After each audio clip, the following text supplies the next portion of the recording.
नमस्कार साथियों। उत्तर मैट्रिक यानी कि समाज कल्याण विभाग राजस्थान सरकार द्वारा मिलने वाली छात्रवृत्ति के बारे में आपको मैं अपडेट देने वाला हूं। दोस्तों, आप नए हो तो सब्सक्राइब करें, अपने दोस्तों के साथ शेयर करें। उत्तर मैट्रिक यानी कि समाज कल्याण विभाग द्वारा मिलने वाली छात्रवृत्ति की फॉर्म भरने की अंतिम तिथि की बात करें तो 31 मई 2025 तक आपको आवेदन कर देने थे। जिन्होंने अभी तक आवेदन नहीं किया है तो आपकी डेट बढ़ने का चांसेस बिल्कुल नहीं है। जिन्होंने आवेदन कर दिया है तो उनको छात्रवृत्ति कब मिलेगी और क्या आपका प्रोसेस है, आपकी छात्रवृत्ति के अंदर क्या स्टेटस है, यानी कि आपकी क्या किस लेवल पर आपका फॉर्म पहुंचा है, क्या आपके ऑब्जेक्शन है, आपका फॉर्म है वो कॉलेज से अप्रूव हुआ नहीं हुआ, इसकी स्थिति किस प्रकार चेक करनी है, इनके साथ साथ नया क्या अपडेट आया है इसके बारे में मैं आपको वीडियो में पूरा बताने वाला हूं। तो सबसे पहले आपको क्या करना है, आपके मोबाइल के अंदर से आप चेक कर सकते हो या किसी ई मित्र पर जाकर भी चेक कर सकते हो। तो सबसे पहले आपको क्या करना है, SSO ID और पासवर्ड डालना है। उसके बाद में कैप्चा डाल करके आप इसको लॉगिन कर देना है। लॉगिन करने के बाद आपके सामने इस प्रकार का एक इंटरफेस खुलेगा। इसके अंदर एक लिखा हुआ है स्कॉलरशिप और कोष्टक में लिखा हुआ SJE, उसी के ऊपर आपको क्लिक करना है।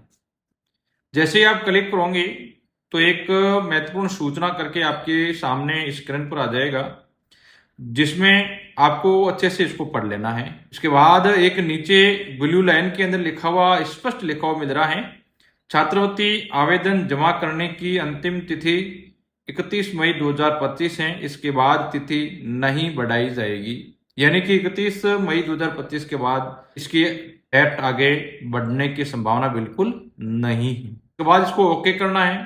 ओके करोगे आपका फॉर्म इस प्रकार से रहेगा, जिसमें आपको आवेदन दिनांक है, ID ईयर 2024-25, वर्तमान स्थिति आप स्टेटस देख सकते हो, ऑब्जेक्शन बाय इंस्टीट्यूट है, इसका मतलब आपका ऑब्जेक्शन है, वेरीफाई बाय DLO है, इसका मतलब DLO से वेरीफाई हो चुका है।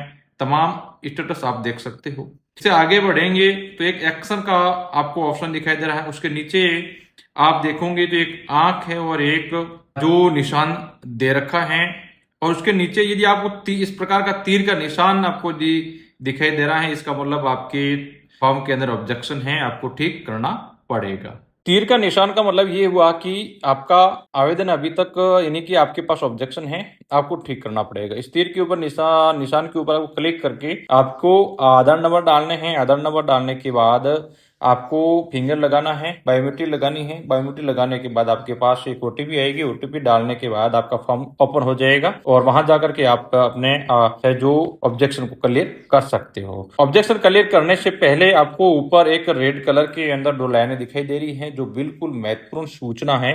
पहले हम इसको पढ़ लेते हैं। इसमें स्पष्ट क्या लिखा हुआ है कि यदि शैक्षणिक संस्थान आवेदन पत्र को 30 दिन के भीतर जिला कार्यालय को अग्रेषित नहीं करता है तो वह आवेदन स्थायी रूप से रिजेक्ट कर दिया जाएगा।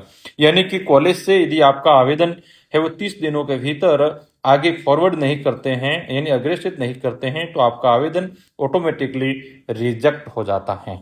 इसके साथ साथ नीचे उन्होंने लिखा है, यदि विद्यार्थी आवेदन पत्र में दी गई त्रुटि को सुधार कर 45 यानी 45 डेज के भीतर शैक्षणिक संस्थान को आवेदन अग्रेषित नहीं करता है तो आवेदन स्थायी रूप से रिजेक्ट हो जाएगा। यानी कि विद्यार्थी भी आपको 45 दिन के भीतर आपके आवेदन के अंदर जो आपका ऑब्जेक्शन लगा हुआ है वो ऑब्जेक्शन आपको क्लियर करना जरूरी रहेगा। यदि आप 45 दिन के भीतर आप अपने ऑब्जेक्शन को क्लियर नहीं करोगे तो आपका आवेदन ऑटोमेटिकली रिजेक्ट हो जाएगा। ठीक है, तो आपको 45 दिन के भीतर आपको आवेदन कर देना है। समय समय पर आपको SSO ID, पासवर्ड और कैप्चा डाल करके आप देखते रहेगी आपके आवेदन में क्या स्थिति है, कहाँ पहुंचा है। आप स्टेटस यानी वर्तमान स्थिति जो आपको आंख का निशान दे रहा है, आंख के निशान के ऊपर जैसे क्लिक करोगे तो पूरा आवेदन आपका देख सकते हो कि आपके आवेदन कहाँ पहुंचा है।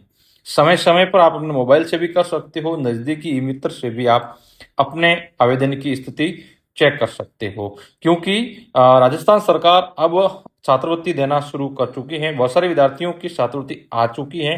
जैसे जैसे बजट मिल रहा है वैसे वैसे वो छात्रवृत्ति अप्रूव वहां से हो रही है, बजट आ रहा है। बहुत सारे विद्यार्थियों के जो बजट यानी कि बिल बन चुका है, बिल जनरेट हो चुका है, जनरेट होने के बाद डिस्बर्स आ रहा है।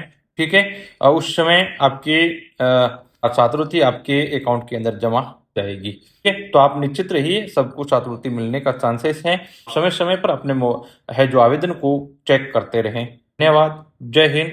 वीडियो को अधिक से अधिक छात्रों तक पहुंचाने का करें। इसी प्रकार की महत्वपूर्ण सूचना आप तक मिलती रहेगी।